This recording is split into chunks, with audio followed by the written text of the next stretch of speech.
Broadcasting live from the Capital OTB studios, this is Racing Across America with Seth Merrow. We'd like to thank Gulfstream Park for their sponsorship of this program and some of the other programming and events here at Capital OTB throughout the championship meet.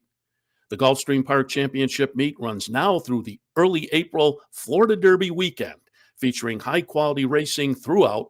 Once again, we'd like to thank Gulfstream Park for their sponsorship.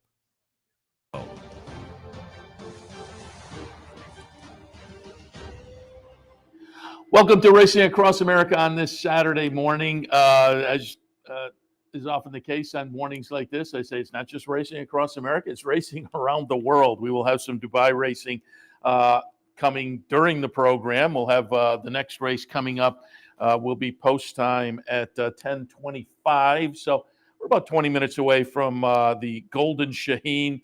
The Dubai Turf still coming up, the Shima Classic, and at 12:35 today, the Dubai World Cup itself.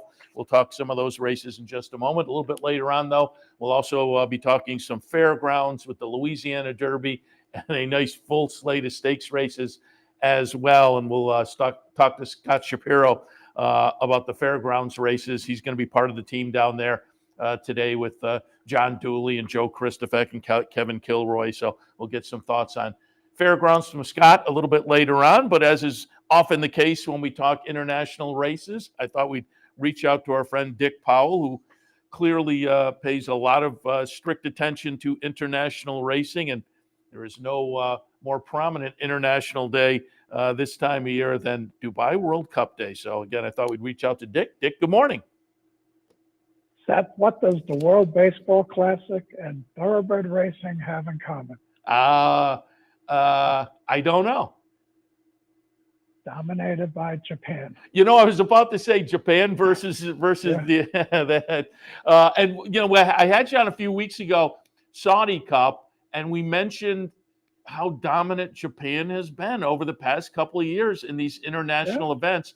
And it looks like more today. And we just had a Japanese runner win the UAE Derby. Not only win it, but they ran 1, 2, 3, 4. Oh, and, I didn't realize they had the first. I knew they had the exact. I didn't. It was the top. Wow. Yes. And they, the winner will be going to the Kentucky Derby. I'm not sure about the runner-up. The better horse is probably the third horse, Continuar. I don't know if third gets them enough points, but they definitely want to come. And just since a couple of Breeders' Cups in a row, Saudi Cups the last 2 years, the undercard, dirt, turf, short, long, they just get it done. That a Japanese runner in the Kentucky Derby will be very interesting because that'll open up the pool over there in Japan. And I would have to think they will pound the windows. So the odds in the pools will be very interesting on the Kentucky Derby with the Japanese runner. Yes, very good point. Very good point. And you can imagine the media requests. Yes. With the Japanese horse in the race. Wow. Well, let's jump into it because we do have coming up next, and we'll go through the 4 races remaining today before they send off the Golden Shaheen. So as I say, we have 12 minutes or no, 17 minutes or so before this next one goes off. And up next is the Golden Shaheen. 6 furlongs. We have some American runners in here. Sibelius comes in. You don't often see the Tampa Bay Downs to Dubai trip, but Sibelius comes in off a win in a Tampa stake last time. Super Ocho was in a stakes race at Gulfstream last time. Baffert brings in Hopkins. CZ Rocket, 9 years old, a talented sprinting veteran. I like Gunite. Gunite's the number 2 in here. Don't forget, folks, the saddlecloth numbers do not match up with post positions necessarily. Gunite will be on the outside, but ran second on the trip to Saudi last time after a early season win at Oaklawn prior. I like Gunite. I was a little bit surprised that the Gunite, I'm looking here, 7-1 currently on the odds. I was a little bit surprised, and then I looked. The favorite is the number 5 Lemon Pop, and I went and looked. It's a Godolphin runner, but a Godolphin runner based in Japan. So I would have to think the Japan side of things is attracting some of that attention. Dick, while we talk, I pulled up a a replay of Switzerland winning last time in Dubai. This is going back to January 6th. Switzerland's going to close on the outside here, black silks with some yellow stripes. This was a nice performance, you would think, in prep for this. So Switzerland attracts my attention. Gunite also attracts my attention. Lemon Pop, the Japanese horse, is the favorite. What are your thoughts on the Golden Shaheen? Now, these races are part of what's called the Whirlpool. And the Whirlpool is being hosted by Hong Kong. And there's various bet types that'll be commingled. So your point was very good with the Japanese runner, number 5, Lemon Pop, because much of the pool is coming out of Hong Kong. So it might be tilted towards Asian runners. And we do have a couple of Hong Kong horses in the Shima Classic. Lemon Pop looks very, very good. Won 4 of his last 5, won a Group 1 going a mile. Now he turns back to 6. I don't know how well that's going to work. Gunite, and he got beat by Elite Power, but Elite Power is in this role where he since he broke his maiden in his 4th start, Elite Power has not only been winning, but just crushing opposition. So I think running second to Elite Power, the question is, does he move forward off this race? Does have post 13. Now, normally, I would say don't worry about the wide draw because the kickback in Dubai is severe. What you do not want to be is in behind the horses and get that dirt in your face, and it can really, really affect the horse. So being outside, lose ground, not good. Not get the kickback, okay. Clear trip, okay. And he does have enough speed to be somewhat near the front. So Tyler Gaffleon, who won the Godolphin Mile tonight already, gets aboard number 2, Gunite. So I'm going to go 2, 5, Lemon Pop, and number 11, Sound Money, who is right now locally trained with Bhupat Samir, who's been the leading trainer throughout the Dubai winter racing. And just those horses have already won 2 races tonight. But if you look at his company lines, he was second to Cody's Wish, second to Jackie's Warrior, and his last start in Dubai, he beat Isolate, who came back and won the Godolphin Mile. So I'm going to go 2, 5, and 11 in the Golden Sheen. I like it. All right, let's move on. Race number 7 on the card today in Dubai is going to be the Dubai Turf. Again, another nice field, and there's some familiar names in here. Order of Australia, who has raced in America, Keeneland Turf Mile a couple of years ago, wound up well beaten their Turf Mile at Keeneland last year, wound up 3rd, then 6th in the Breeders' Cup Mile, won a race in Qatar last time out under Ryan Moore. It's an Aidan O'Brien runner, so 8 Order of Australia, as I say, kind of familiar, been over here. Intriguing, Roger Atfield is kind of being a world traveler with Shirl's Spite. That one's interesting. Dannon Beluga goes out for Japan, so one of the Japanese runners. Also in here, and I'm going to be intrigued to see what the odds are. The morning line on Nation's Pride is 7-1, but another one we're familiar with, having won the Saratoga Derby and the Jockey Club Derby last year at Belmont, and won a race in Dubai in prep for this. I pulled up, however, the Kyoto Kinnan from Japan, February 12th, and we're going to watch Deuce get the victory here. And again, a Japanese runner's just doing so well, and this one coming in off of this victory. They were ambitious enough to try the Arc with this one. Didn't fare well, but did try the Arc in October. Boy, this is a fun field in here. What did you see in the Dubai Turf? Well, Deuce and number 13, Shalir, have been scratched. Oh, okay. Interesting. So all right. I got that off the Hong Kong website. And also, if you're like me and you know your way around the Hong Kong website, you can get all the odds for all the races as we speak. So in this race, you were right. Nation's Pride is right around 7-1. Charlie Appleby, William Buick, good race in the Dubai Millennium last time out. Was a winner going 1.25 miles. Now he turns back to 1.125 miles. And also, Seth, this is the one-turn 1.125 miles. They start in the backstretch. They just go straight into the one turn. Post position's still important because if you get a slow pace and you draw wide, you're just going to be out there and you're never going to get over. Nation's Pride drew post 16. So William Buick's going to have to make some decisions. Does he go or does he drop back and try to save some ground? But I think he fits with these very well. I like number 2, Danon Beluga, who is the favorite as we speak in the betting. Joe Moreira rides this one third behind Equinox back in October. Equinox is horse of the year. We'll see him in the next race. Right behind Pantalasso, who came back and won the Saudi Cup on dirt. So he's had good company lines, good, solid, experienced horse. By Heart's Cry. Heart's Cry once won the Shima Classic many years ago. So lots of good connections here. And a Japanese horse. So I like the 2, Danon Beluga. The 9's going to have to overcome that wide draw. And I like the 16, Van de Garde, who's 30-1 with Mikhail Barcelona. Ran well in the Dubai Turf last year, missed the nose. His next race ran poorly, but that was the end of the season in June. They brought him back in February, but they brought him back on dirt in the Saudi Cup. Now he gets on the right surface, and he has enough back class to maybe sneak into this at a price. So we'll go 2, 9, 16 in the Dubai Turf. Yeah, Danon Beluga was 15-1 on the morning line. You're saying now he's the early odds you're looking at have him favored?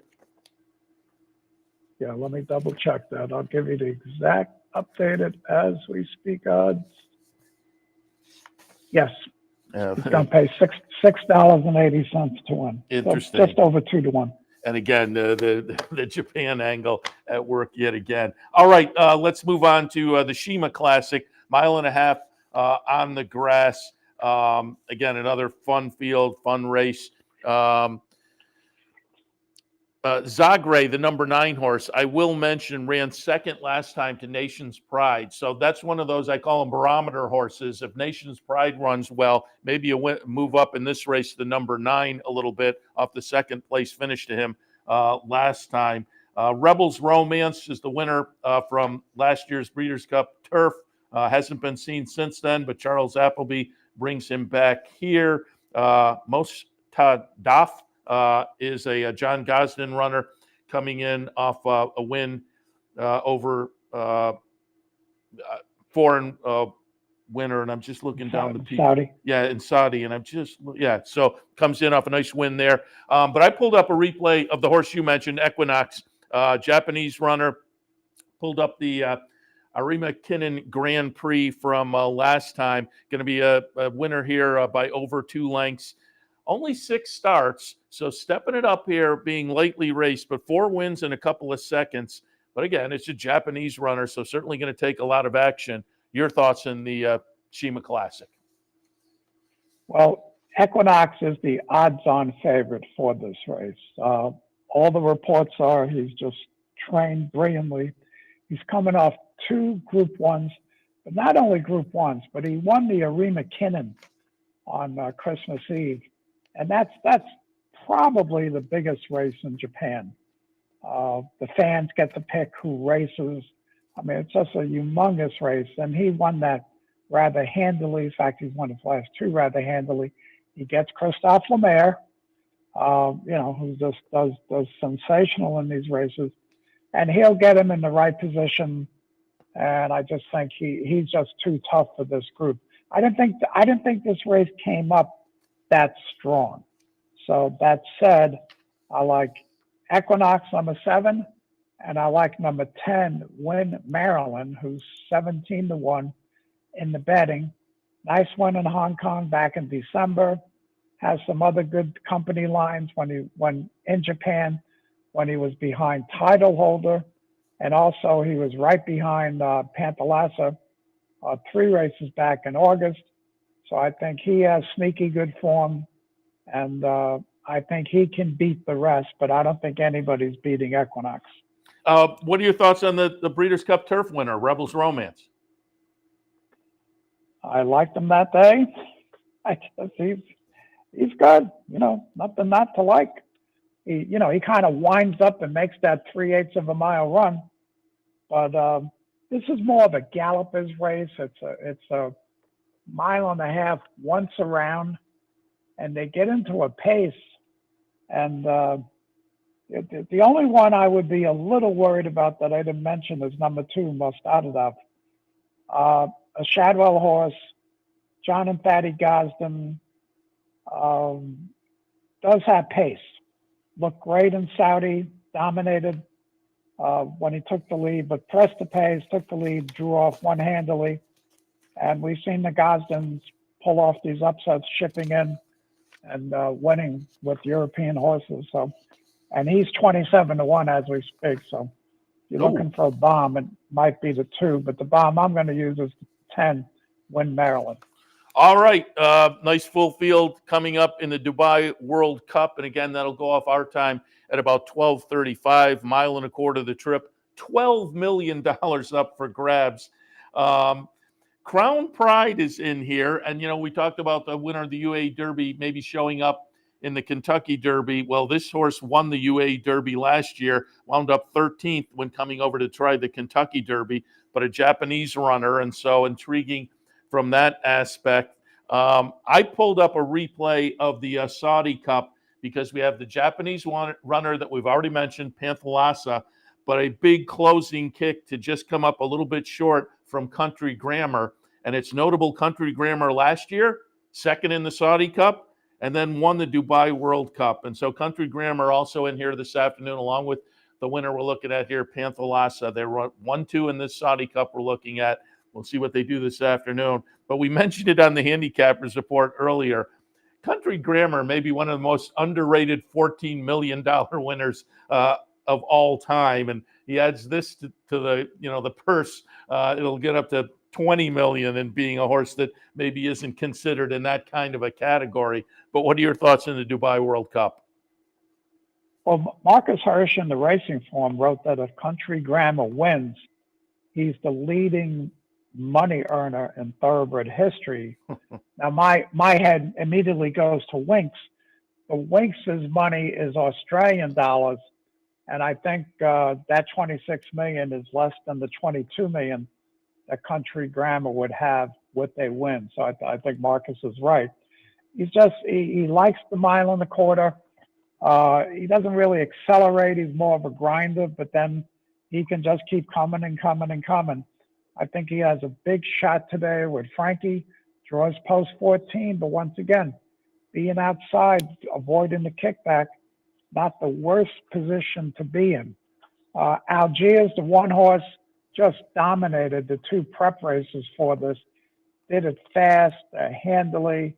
They skipped the 3rd round in the Maktoum Challenge to have him fresh for this, and it looks like he's fresh, but he drew post 13. Cafe Faro might be the leaders of the Japanese contingent, was 3rd in the Saudi Cup, but once again, kind of ran one pace in that race. But maybe that's just the way the Saudi dirt track plays. I don't know. Country Grammar, a horse I would not throw out, and I'm definitely going to use in exotics, is Emblem Road, who won last year's Saudi Cup. Now, they tried to make a turf horse out of him. They took him to France. He caught soft going in his only French start, didn't do much, came back to Saudi, won an easy prep for the Saudi Cup, and then in the Saudi Cup just walked out of the starting gate. I mean, he spotted the field 10 lengths. He rallied, beaten 4 lengths. Not a bad race at a distance shorter than he wants. Today he gets the mile and a quarter. 2 races under his belt this year. He should be fit. Maybe he can sneak in the money. So I am going to box. I hate to use the word box, but I'm going to box 1, 3, 4, 6 in my trifecta. 1, 3, 4, 6. Yes. Very good. And the key is obviously to get the 6 into the money, obviously, but the higher into the money, the better off. Country Graham, it does look good. I'm just a little worried at his age. Can he show any more improvement? So you kind of look for a horse with an upside, and the horse with the upside might be the 3. So if I was going to bet a win bet, it'll be the 3, who right now is about 8-1. I like it. All right, they're loading in, Dick, for the Golden Shaheen. We really appreciate your thoughts. Good luck this afternoon. We'll talk again. All right, Seth. Take care. Appreciate it. Dick Powell, again, always like to pick Dick's brain on the international races. Dick in this Golden Shaheen had a 2, 5, and 11, and they're off. Tuz moves up alongside in second. Hopkins goes with them. Then Sibelius down toward the inside as they race for the turn. They're being followed by Sound Money, who's just outside of horses and racing 3.5 lengths off the lead. In between horses, Justin is there. Super Ocho starting to lose position. Mohib is going up on the outside. Switzerland in mid-pack after a good beginning. And then comes CZ Rocket, Remake, Roadblock, and Red Lizelle at the back of the pack. Hopkins up top as they make their way around the far turn. Sound Money and Gunite are right up alongside. The 3 of them across the track. Tuz is next. Sibelius cuts the corner in 4th, and they're into the stretch. It's Hopkins and Gunite on the outside. The American horses 1-2. These 2 come into the final furlong together. Sound Money between those 2. Running in 3rd, Sibelius trying to run up the rail. Switzerland is putting in his run on the outside. It is Hopkins in front. On the outside comes Gunite. Here comes Switzerland. Sibelius down toward the rail. They're coming down to the finish, and it is very close. Oh, was it Switzerland or Sibelius? Did Switzerland do it again? Did Sibelius get there? They were noses apart on the wire. It is desperate between 10 Sibelius and 13 Switzerland, the defending champion. Has he held on to his crown, or is another race going in the Golden Shaheen to America? Stand by for the verdict. It was a wonderful finish. Sibelius getting a run through against the rail, and Switzerland flying down the outside. We are going to hold tight. Sibelius in front, Switzerland getting there with every moment. Oh, Ruby? I'm not a commentator, Rishi, so I'm going to sit on the fence. I thought live Sibelius had hung on. I think he's won. Yeah, I thought live that's Very what had tight. won. Ryan Moore, stall 1, didn't break, great for him. Had to ride him hard down the inside, had to snatch up at the bend out of the back stretch, and then got the run down Frankie the Tory's inside. That ultimately is going to be the win in the race if he's won it. Incredible race once again. The pace just started to collapse in the last 50 yards, Angus. Yeah, the closers came calling, the best of which is Switzerland, stall 1 and 2 involved in this photo finish. Let's head out to Nick. Well, we await the results of the photo officially, Rishi, but we think it's Sibelius who's held on in those lime green and purple colours.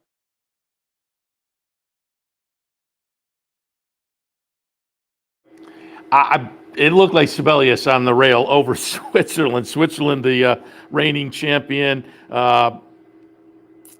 came out of that win earlier this year in Dubai and prepped for this, won this race last year, and actually had been off since that until the January race. Just incredible. But I said it earlier, you don't often see the Tampa to Dubai trip on Dubai World Cup Day, much less the win. Sibelius coming out of a win in the Pelican at Tampa to score here under Ryan Moore. And I'm just waiting. I'm not seeing any numbers or anything, but just, boy, again, and they're interviewing Sibelius's owner, so I'm assuming that, and it looked like it with the slow-mo. So Sibelius went off at 8-1, and again, Tampa to a win in a Group 1 in Dubai. Very good. Jeremiah O'Dwyer trains. Ryan Moore was on board today. All right, we'll take a break. When we come back, we'll shift our attention over here stateside. The big day coming up a little bit later on at Fairgrounds with the Louisiana Derby and many, many more stakes on their card, many, many more races. We'll talk with Scott Shapiro about the Fairgrounds card right after this. Stay tuned. Capital OTB is now streaming live on Roku. The RTN Racing channel on Roku lets you watch OTB TV live through your Roku device or your Amazon Fire Stick, rather than being limited to computers and mobile devices, which means you can now watch OTB live wherever you are. Simply open Roku, scroll to find the RTN channel, then click on OTB TV. OTB TV on Roku. Try it now. This is a championship meet. Yeah. All the best jockeys in the world are here, and I'm excited to ride against them. We back. And you get to watch some really incredible, talented athletes out there. Yeah. To us, it's a place to be in the winter. I love Gulfstream Park because of the racing. The palm trees, the beach is right here. The horse racing is some of the best in the country. A lot of good horses come out of here. And if you want to go to the next level, Gulfstream Park was the place to come. I remember the first time I came to Gulfstream, it was like this big fairy tale place. All the history. And all these great horses, trainers, jockeys. It was everything that I ever dreamed of.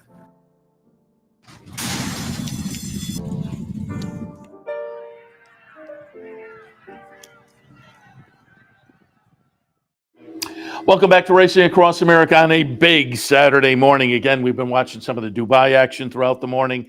Dubai World Cup comes up at 12:35, and will be underway also at that time. Fairgrounds, as they'll kick off their 15-race card and then roll into the Louisiana Derby and a lot of other great stakes action. And I thought, hey, let's check in with Scott Shapiro, who'll be part of the team down at the Fairgrounds today, along with Joe Christofek, Kevin Kilroy, John Dooley, and others. Scott, good morning. Good morning, Seth. Great to join you again. Super exciting day here. A marathon extravaganza starting soon, as you said. 15 races, of course, headlined by the TwinSpires.com Louisiana Derby, which should give us a little more answers on the road to the Derby, which is hard to believe so close. Yeah, and, we were talking about it this morning. The mile and 3/16 on the handicapping show earlier, my colleague Anthony Mormino and I were talking, and I like the mile and a 16th because every year, first Saturday in May, one of the big questions is who's going to get the mile and a quarter. But if you've gotten the mile and a 3/16, you're pretty much the way there. So I think horses coming out of Louisiana have a less of a question mark going into the Derby. No, absolutely, without question, Seth. Combine that mile and 3/16 with the long stretch at Fairgrounds, and I definitely agree that it is the truest test we'll see from these 3-year-olds as they head into the first Saturday in May, kind of a separator. And I think, combined with the $1 million purse, that's why we've seen this race get so much more productive over the last few years. Yeah, and the trail already at Fairgrounds has been kind of productive. Coming out of the Lecomte, running third was Confidence Game. He goes up to Oaklawn and wins the Rebel. So this Fairgrounds trail so far has been very productive, and you would think it will do so again this afternoon with the Kentucky Derby now a month or so, a little bit more than a month away. Let's just start out. Oh, before I get to the actual races, can you give us an update? What's your weather look like this afternoon?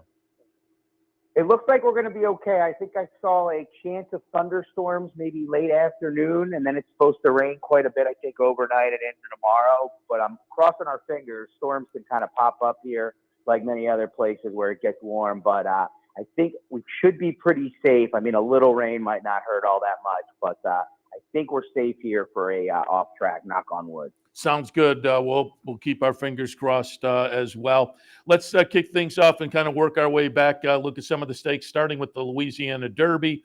3-year-olds, obviously, going for the, as you say, aforementioned $1 million Grade 2 event. Kentucky Derby points on the line, 1 mile and 3/16. I said on the handicapping show earlier, I'm taking a little bit of a roll of the dice with Sun Thunder. I was in here doing our afternoon show on the day he broke the maiden at Oaklawn, and I said, you know what, I think Kenny McPeak may have a budding 3-year-old here. Subsequently disappointed me a little bit in the Southwest, but I thought a nice second last time to Angel of Empire. That one headed to the Arkansas Derby, but a good second in the Risen Star. So I'm finding Sun Thunder kind of interesting, but I had to pull up and take a look at the Lecomte. We mentioned that already. It's Instant Coffee, Al Gold, and Brad Cox. This win will be only the 4th career start, but the 2nd stakes win of the career in the Lecomte. As we look at the stretch run, Instant Coffee will be the number 7. The number 8 will be 2 Fills. So you get an idea on the nice Instant Coffee performance earlier, as I say, on what has been a productive trail. And again, running 3rd is Confidence Game, who subsequently went on to win the Rebel. So Instant Coffee will take the action. I don't have any arguments, but I'm Sun Thunder. I thought a little Dennington was interesting. Maybe Kings Barnes, because it is Todd Pletcher with a 2-for-2 runner. What are your thoughts on the Louisiana Derby? Well, I agree. Instant Coffee, hard to knock. 3-for-4. The lone loss coming in that very productive Breeders' Futurity won by Forte back last year at Keeneland. But the question, I think, with Instant Coffee is not that he didn't take a big step forward in that aforementioned Lecomte Seth. I think he ran a much better race, showed a much better turn of foot than he had in his 2-year-old campaigns, where I thought he was a little bit grindy more than anything. The question is, can Luis Saez work out a trip here? A lot of the Kentucky Derby prep races so far, including the Lecomte, have seen contentious early paces and horses like Sun Thunder and Instant Coffee, amongst others, taking advantage of those contentious paces. Now, I think we're running for $1 million, a full field, going a mile 3:16. So there'll be a little more aggressiveness out of the gate than it might look on paper, but still just not the amount of speed signed on as some of these other preps. So I'm going to look for horses that I think are going to be able to sit maybe in that 2nd flight, if not up in that 1st flight. And one of them is number 7, Cagliostro, who I don't think we're going to get the morning line price on. But this has been a Florida-bred son of upstart that I followed from the beginning. Took a lot of money on debut at Saratoga against Champion's Dream. Stalked early and tired late. They gave him some time off, they being Cherie DeVaux and her team. Came back. Everything went wrong on January 21st in the maiden breaking performance. Got out of the gate slow, was wide, was green, and still won for absolute fun. And then comes back with a much more professional effort in the 1st level allowance event, won by Dennington, who's also in here. Was much closer up to the pace than Dennington. It was a little bit of a battle towards the front end, and Dennington took advantage. But I was most impressed with Cagliostro's ability to relax on the inside and show newfound tactical speed that he hadn't showed getting out of the gate in that previous start. I'm hoping Christian Torres gets this one into the race. Like I said, sits that 2nd tier and can get this one home. I have the same thoughts kind of with number 5, Disarm, who I think has to show his best still. But this is a gun runner colt for Steve Asmussen and Winchell Thoroughbreds that I've always been high on. He ran a huge race at Saratoga to break the maiden and was on the bench for a while. Ran a well-beaten 2nd set to good-looking Chris Hartman runner in 2 Eagles River that's going to stretch out and try the Arkansas Derby. That was back on February 19th. Just kind of reading the tea leaves for Steve Asmussen to send this colt right to this $1 million race, going a mile and 3/16. It tells me a lot. It tells me that he thinks this is a colt that he wants to give a shot to get into the Derby, and he thinks can handle this type of distance. So I'm going to lean on those 2 as my top. I've got no knocks on Sun Thunder, other than I'm a little worried the pace won't be that contentious. And Kings Barnes should get a pretty favorable voyage. Much tougher group than the one that he beat, the ones that he's beaten in Florida, including that allowance win against Tampa. But he should get a pretty good trip, as well as Jace's Road to the far outside, who I think will be set aggressively and could hang around for a piece if they go pretty slow up front. That just shows how fun and contentious this race is, because you used a couple that I didn't use, but I have notes next to Cagliostro. Certainly will be a happy winner's circle if it gets it done. Owned in part by David and Gordo, the bloodstock agent, Cherie DeVaux's husband as well. I had, as I say, some notes next to that one, as well as Disarm, Winchell, gun runner, colt from Steve Asmussen. Wouldn't be any surprise there. And I thought Jace's Road was a little bit interesting too, going back to that gun runner win towards the end of December. Boy, it is a fun edition of the Louisiana Derby. It'll go off our time. Your time about 5:42, our time about 6:42. Looking forward to it. All right, I'm also looking forward to not as big a field, not maybe as contentious as in as far as the odds will shake out, but we talked about on the handicapping show earlier, the Fairgrounds Oaks. I'm just going to be intrigued to see A, where the betting public winds up, and B, how Who's Your Philly does this afternoon, because we talked about it earlier. Got a lot of hype. Who's Your Philly did off a 2-year-old season that was fabulous, visually impressive, but the numbers weren't spectacular. But a lot of it was Tommy Amos was just so high on Who's Your Philly. But then she comes back and runs third, and we're going to take a look at the stretch run here to the Rachel Alexandra. Pretty Mischievous, the number 5, wins. Miracle, the number 6, runs second, and Who's Your Philly at 2-5 runs third. She's the number 2 horse here as they come down the stretch. I'm interested to see where the betting public goes with Who's Your Philly and what she can do in her second start. All of that said, I'm going to take a pop with the Allie's Look, who won the earlier 3-year-old filly stake on the trail, the Silver Bullet Day down there for Brad Cox. I'm going Allie's Look over Pretty Mischievous and Who's Your Philly in the third spot. But as I say, I'm interested to see how it shakes out and what the odds are as they go into the gate. What are your thoughts on the Fairgrounds Oaks? Yeah, I think in the end, Seth, I think Who's Your Philly might go off favorite again. I'm interested, yeah. Wager that she would. Just a horse that the public likes. And, I think you can definitely make excuses for her in that Rachel Alexandra when she kind of stumbled out of the gate, was in tight, it was a slow pace, she was off it. My problem is when she did get in the clear, she really, as you showed on the replay, had just nothing. She got absolutely handled by Pretty Mischievous and Miracle, a New York bred shipping in for Todd Fletcher. My concern is she's going to take too much money, and even with an excuse, I think she's going to be an underlay.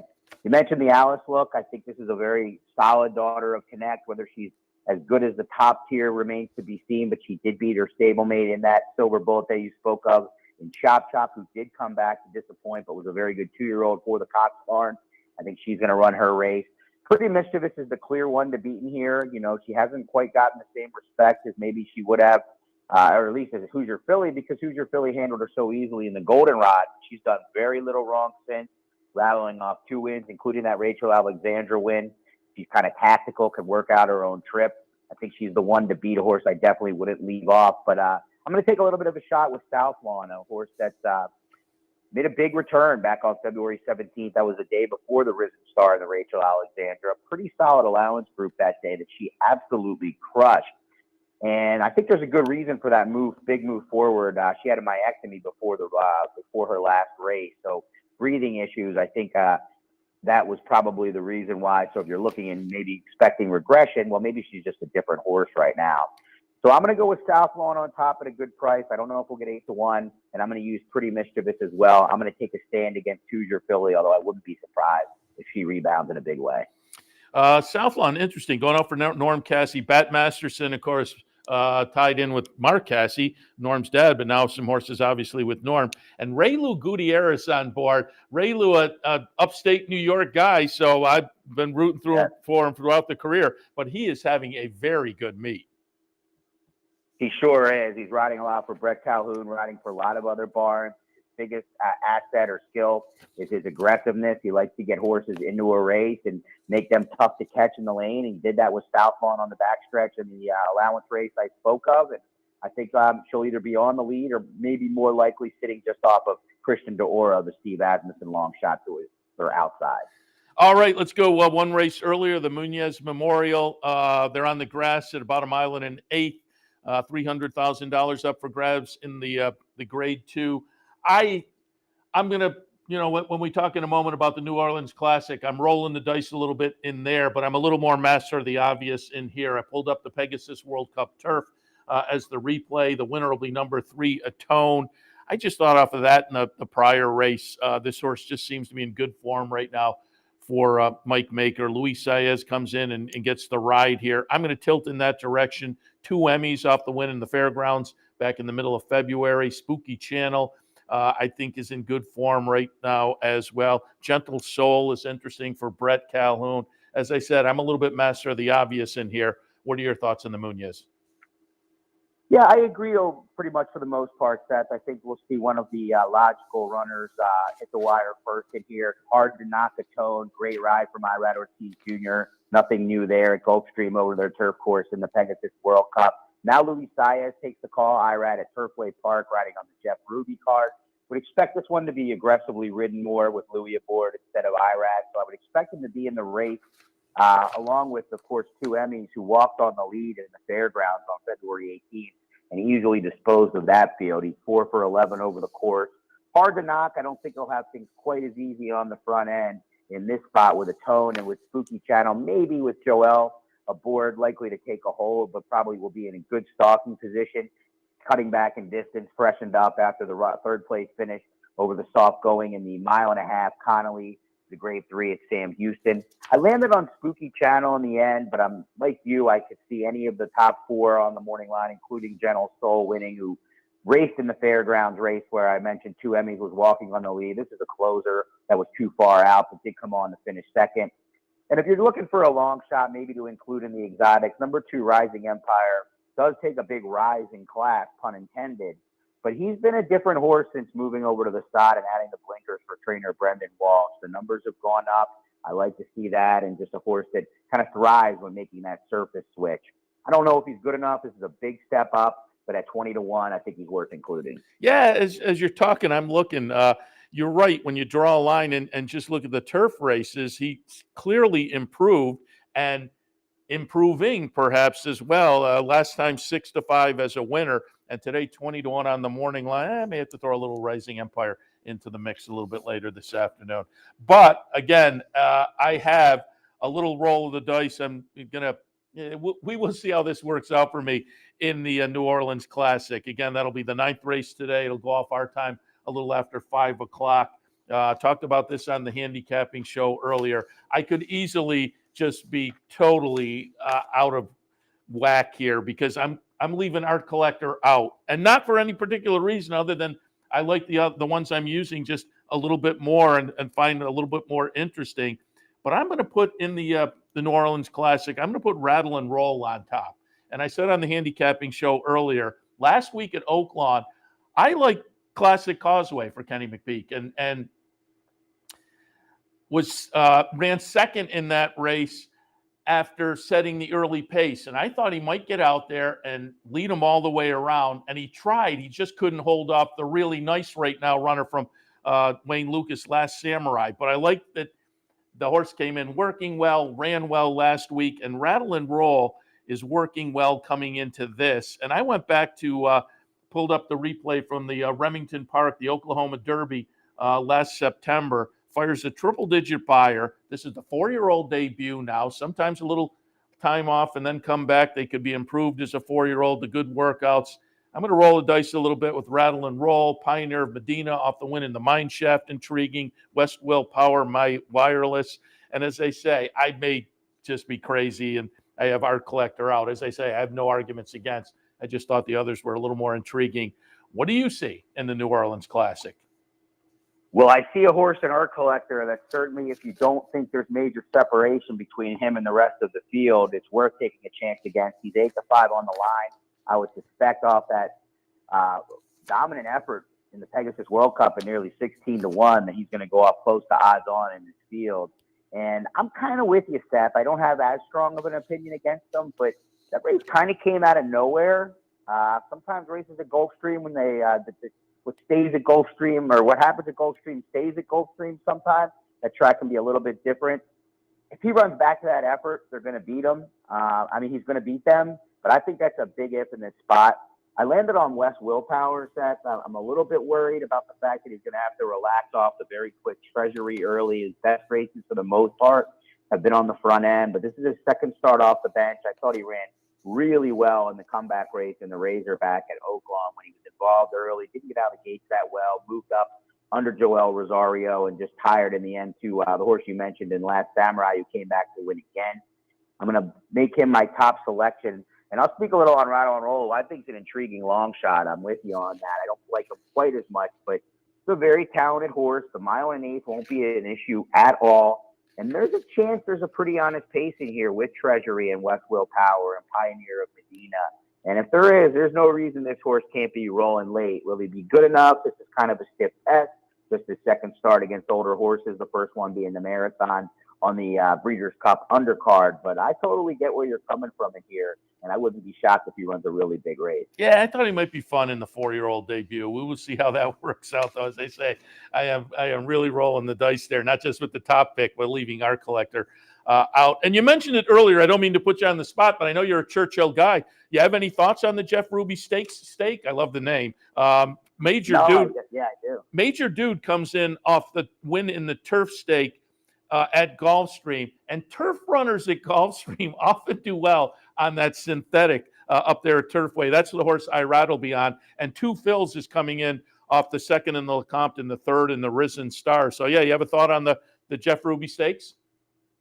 Yeah, I mean, I think this came up real strong. This race continues to get better and better. Of course, Rich Strike was in this race last year and went on to win the Derby at a huge odds. Major Dude makes a ton of sense, but you've got the question coming in after those really good races at Gulfstream over the side, how he's going to take to that all-weather surface. Should get a good ground-saving trip under Irad Ortiz.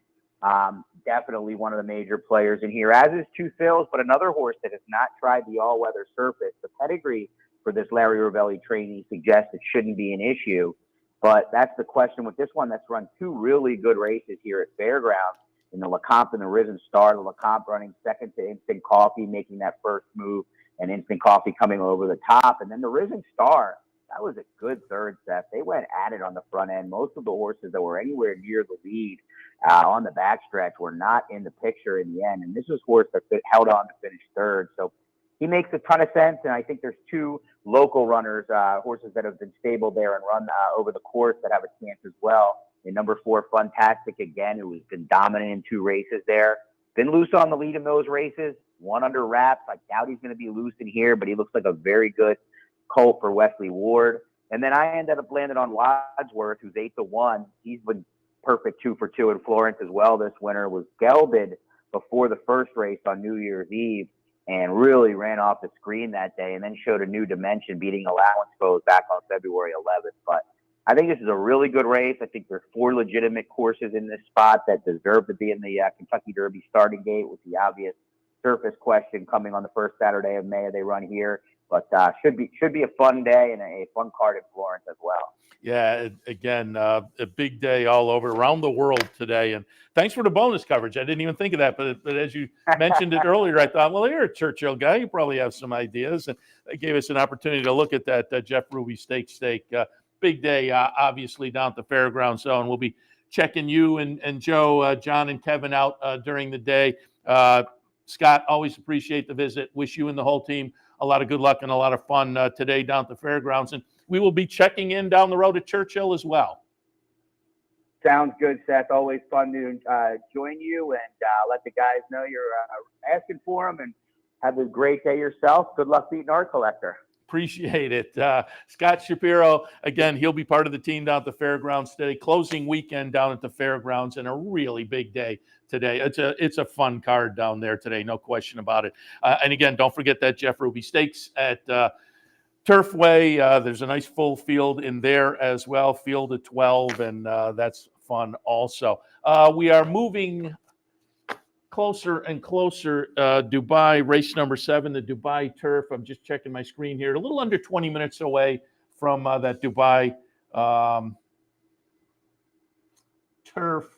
And let me grab my odds and see who the favorite. Oh, well, Dick liked Dan and Beluga, 15-1 on the morning line. That one is currently the 3-1 choice. And again, Japanese horse. And as Dick mentioned, with the whirlpools coming out of Hong Kong, the Asian runners and the Japanese runners certainly taking some attention. Order of Australia, who we have seen over here, that one is at 8-1. Cheryl Spite, as I say, intriguing that Roger Atfield is turned this one into a world traveler, coming out of a race in Japan back in the middle of February. Now heads over to Dubai. Cheryl Spite, the number 14, at a generous 36-1. Well, no surprise, really.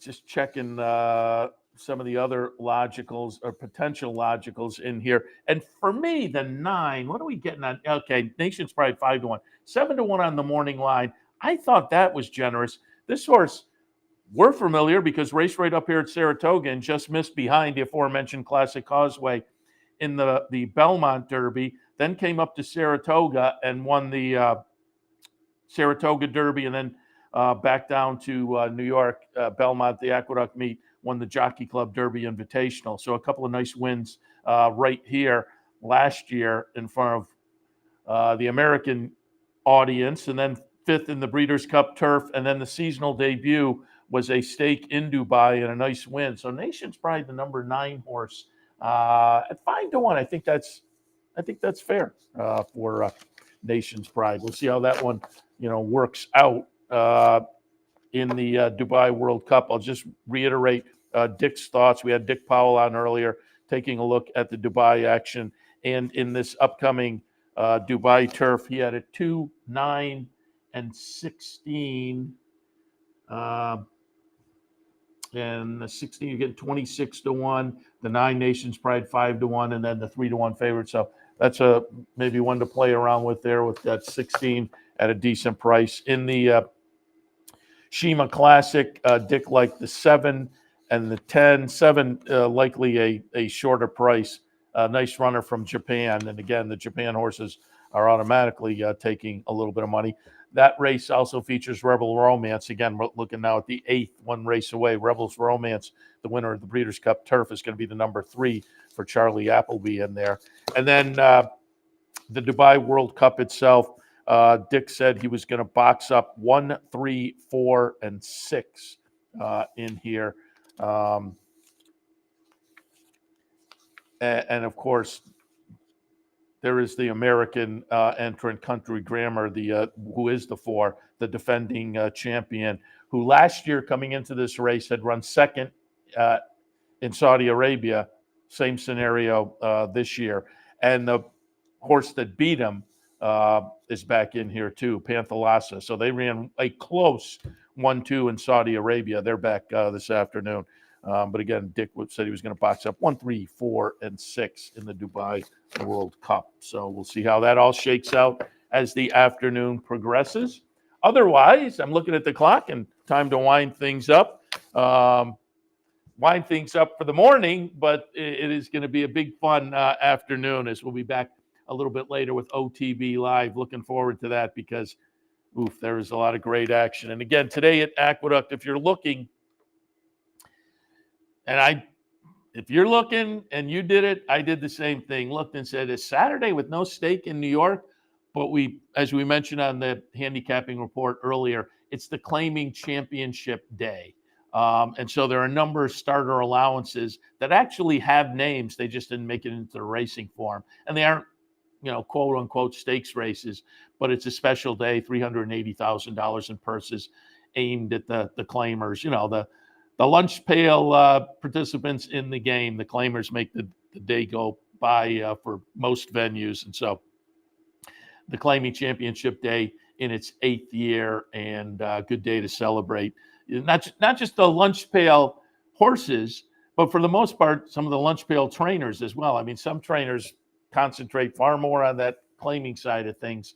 And that's where their bread is buttered, and they get a little chance at a little more butter this afternoon. So it's a fun day in New York. Really fun day at the Fairgrounds Turfway with the big card highlighted by the Jeff Ruby Stakes Steak. And if you're not familiar with that name, Jeff Ruby Steaks, Steaks, as in the kind of steak you eat, but it's the Jeff Ruby Stakes Steak. Grade 3 event, $700,000 up for grabs. That's going to go off our time at about 6:30 today. And again, just to update you, Fairgrounds, their Louisiana Derby is going to go off at about 6:42. So you'll be able to watch the Jeff Ruby, and then shortly thereafter, the Louisiana Derby. Their card, 15 races today. And the last at Fairgrounds is going to go off at 7:05.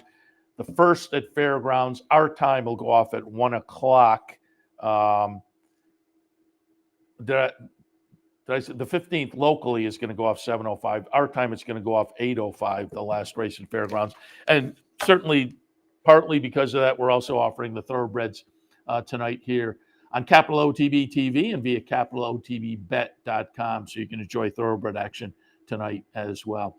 All right. I'm going to wrap it up. We'll send it over, and they'll kind of pick things up with Dubai action leading into this race 7, the Dubai Turf. Then sooner rather than later, the pregame down at Gulfstream and the pregame at Naira, and then we'll kick into OTB Live a little bit later on for what